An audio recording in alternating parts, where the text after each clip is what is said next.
विजय तिलक।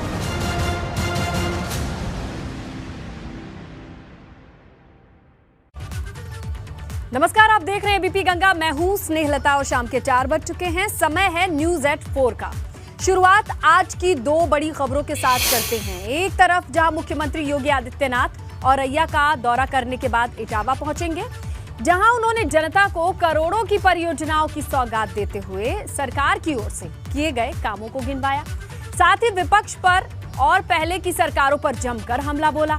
तो दूसरी तरफ सपा अध्यक्ष अखिलेश यादव ने भी यूपी सरकार पर तंज किया है और निशाना भी साधा है कि अपने साथ चुनाव लड़ने से जिन्ना पर दिए गए बयान पर भी वो कायम नजर आए हैं। तो ये 2 तस्वीरें आज की, ये 2 अहम खबरें, जहां आप समझ सकते हैं कि किस तरीके से सियासत एकदम जोरों पर है और होगी भी।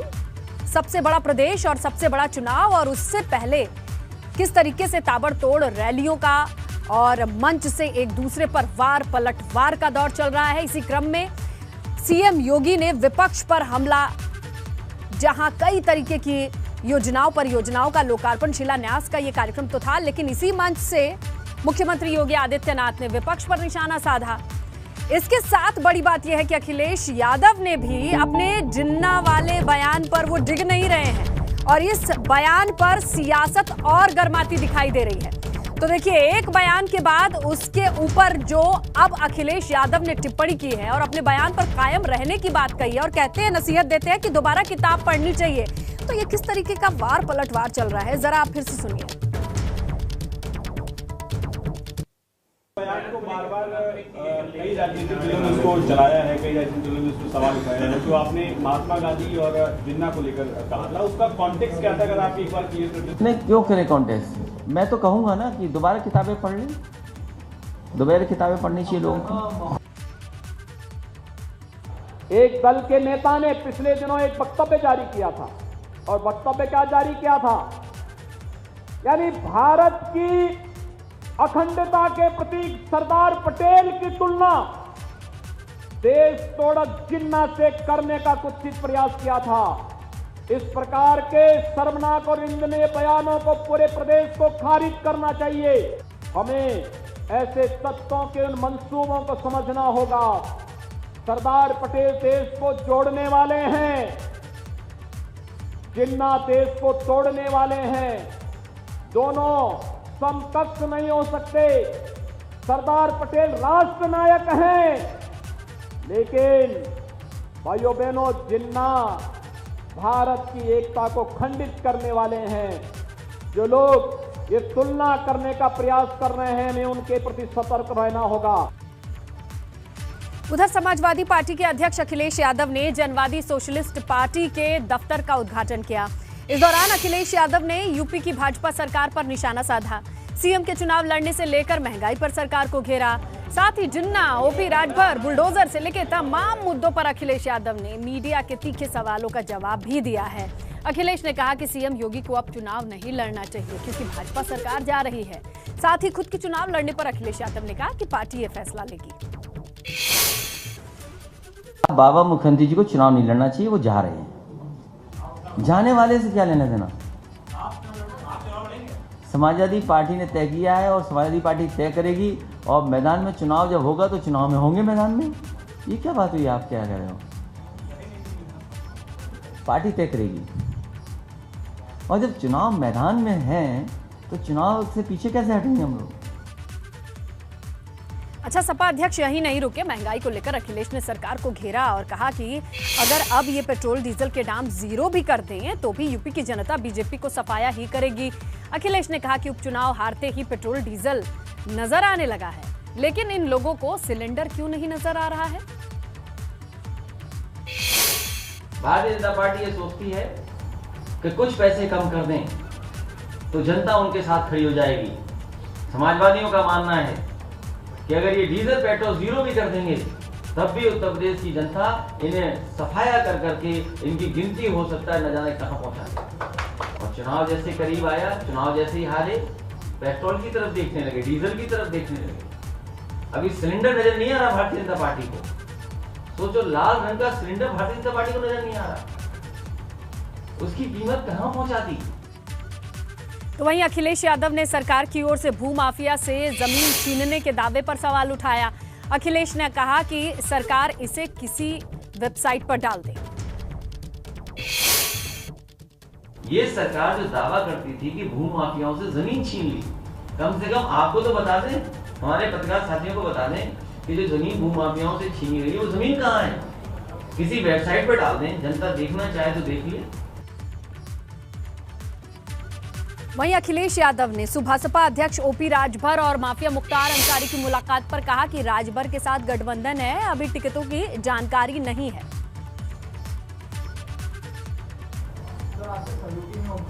उन्होंने 2 दिन पहले मुख्तार अंसारी से मुलाकात की और ये भी कह रहे हैं कि वो अपनी पार्टी को टिकट नहीं दे रहे।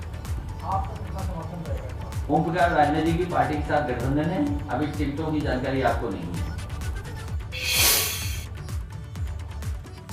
और उधर सीएम योगी आदित्यनाथ औरैया पहुंचे। यहां इन्होंने 379 करोड़ की 12 से ज्यादा परियोजनाओं की सौगात वहां के लोगों को दी है। वहीं 280 करोड़ की लागत से बने मेडिकल कॉलेज का शिलान्यास भी हुआ है। सीएम ने एक सभा को संबोधित किया। इस दौरान उन्होंने कहा कि अगर कोई गुंडागर्दी करता है तो उससे वसूली की जाएगी। सीएम योगी कहते हैं कि अन्य योजना अभी प्रदेश में जारी रहेगी। ये भी कहा कि दिवाली के मौके पर केंद्र सरकार ने पेट्रोल और डीजल के दाम कम किए हैं।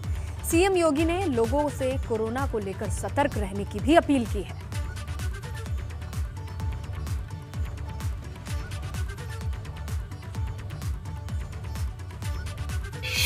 पर्व और त्योहार आते थे, दंगे शुरू हो जाते थे, लेकिन आपने 4.5 वर्ष के अंदर देखा होगा प्रदेश में 4.5 वर्ष में एक भी दंगा नहीं हुआ। और जिसने दंगा करने का प्रयास किया उसको 2 टूक बता दिया कि भैया दंगा करोगे तो इसके बाद क्या होने जा रहा है, 7 पीढ़ियों का लिख के छोड़ जाइए, क्योंकि वे 7 पीढ़ियां भरते भरते थक जाएंगी, लेकिन ये पूर्ति नहीं कर पाओगे। पहले पेशेवर अपराधी और माफिया गरीब का, व्यापारी का, बेटियों और बहनों का जीना हराम कर देते थे। और आज आप देख रहे होंगे अब तो पहले होड़ लगती थी इस बात को लेकर के किन माफियाओं को कौन कितना अपने गले में लगा करके इनके माध्यम से राजनीतिक रोटी सेंकी जाए। आज सबको मालूम है अगर माफिया के ऊपर बुलडोजर चल रहा है तो माफिया के शरणदाताओं के ऊपर भी जरूर चलेगा। 2017 के पहले प्रदेश के चिकित्सालयों में लाइफ सपोर्ट एम्बुलेंस नहीं होती थी। 2017 में आपने आशीर्वाद दिया, भारतीय जनता पार्टी की सरकार बनी और हम लोगों ने हर जनपद को कहीं 5, कहीं 6, कहीं 4 लाइफ सपोर्ट एम्बुलेंस उपलब्ध करवाई है। किसी का दुर्भाग्य से एक्सीडेंट हो गया, हार्ट अटैक का दौरा पड़ा, तत्काल उच्च सेंटर में उसे ले जाना है। इस एम्बुलेंस की बड़ी उपयोगिता है, लोगों की जान बचती है।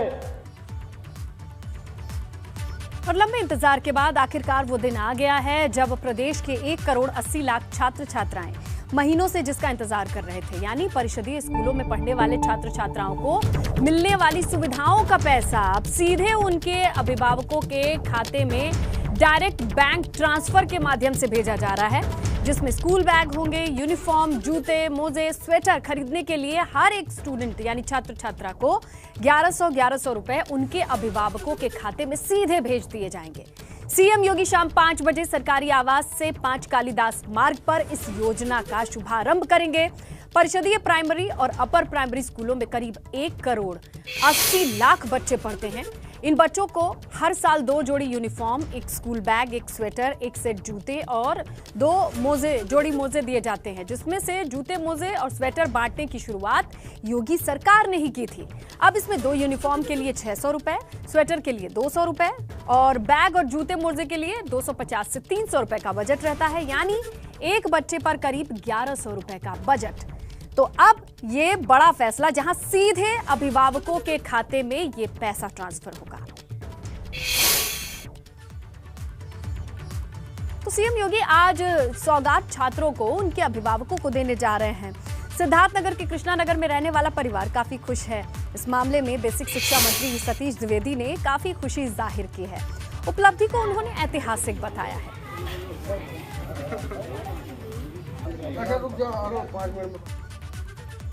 खुशी है, वो अपनी मर्जी से हम लोगों को अपन बच्चन के ड्रेस सिलाना है, साइज से सिलाना है, और वैसे आता है, छोटा भी हो जाता है, बड़ा भी हो जाता है।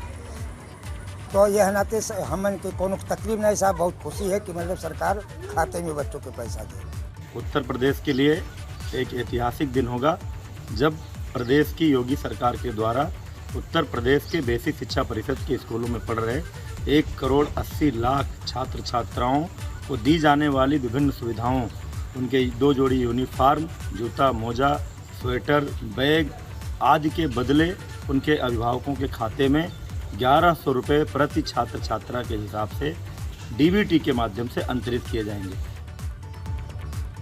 क्योंकि यूपी विधानसभा चुनाव को लेकर सियासी बयार तो बह रही है। लोग क्या सोच रहे हैं, किन बातों पर चर्चा कर रहे हैं, मुद्दे क्या हैं, ये जानने और समझने के लिए जरूरी है कि आखिर क्या चल रहा है। इसीलिए आपको लिए चलेंगे मुरादाबाद। हमारे सहयोगी हैं उबैदुर रहमान, सीधे लोगों से बातचीत कर रहे हैं और पूछ रहे हैं कि क्या चल रहा है।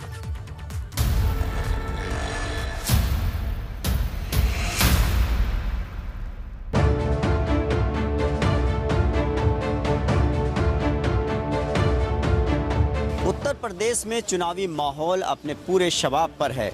हम इस वक्त मुरादाबाद में हैं और हम ये जानने की कोशिश करेंगे कि इस बार उत्तर प्रदेश के जो विधानसभा चुनाव 2022 के होने वाले हैं उसमें माहौल क्या चल रहा है।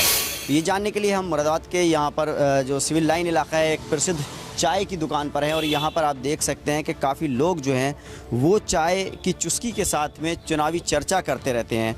अक्सर लोग जब फ्री होते हैं तब यहाँ पर चाय पीने आते हैं और चाय के साथ साथ अपने दोस्तों से और दूसरे लोगों से बात हो जाती है, उनसे चर्चा होती रहती है। तो इनसे बात करने की कोशिश करते हैं। सर ये बताइए, उत्तर प्रदेश में क्या चल रहा है, चुनावी माहौल क्या है? ऐसा चुनावी माहौल क्या होता है? योगी सरकार आ रही है। कैसे लग रहा है आपको आ रही है? 100% आ रही है, लग क्या आएगी? पक्का? पक्का 100% आएगी। क्यों, ऐसा क्यों? बताइए क्या नहीं किया उसने, आप बताइए साहब हमें क्या नहीं किया बीजेपी ने। सब बीजेपी कर रही है, ये सापा वाले लूट के खा गए थे हैं? बताइए, गुंडागर्दी खत्म हो गई, समझिए छेड़खानी बंद हो गई, रोजगार मिल गए, व्यापार मिल गया, सब कुछ मिल गया भाई। तो उसके बाद क्यों नहीं आएगी? हम सापा से संबंधित लोग हैं, हम कह रहे हैं सापा की सरकार आएगी। आपको लगता है समाजवादी पार्टी जो है टक्कर ले लेगी भाजपा से? भाई ये तो नहीं पता समाजवादी टक्कर ले रही है इनसे, और कोई भी पार्टी टक्कर नहीं ले रही इनसे। बड़े दावे के साथ कह रहे हैं कि सरकार आ रही है। भाई हम अपनी बात रखना है, अपनी बात रखना है।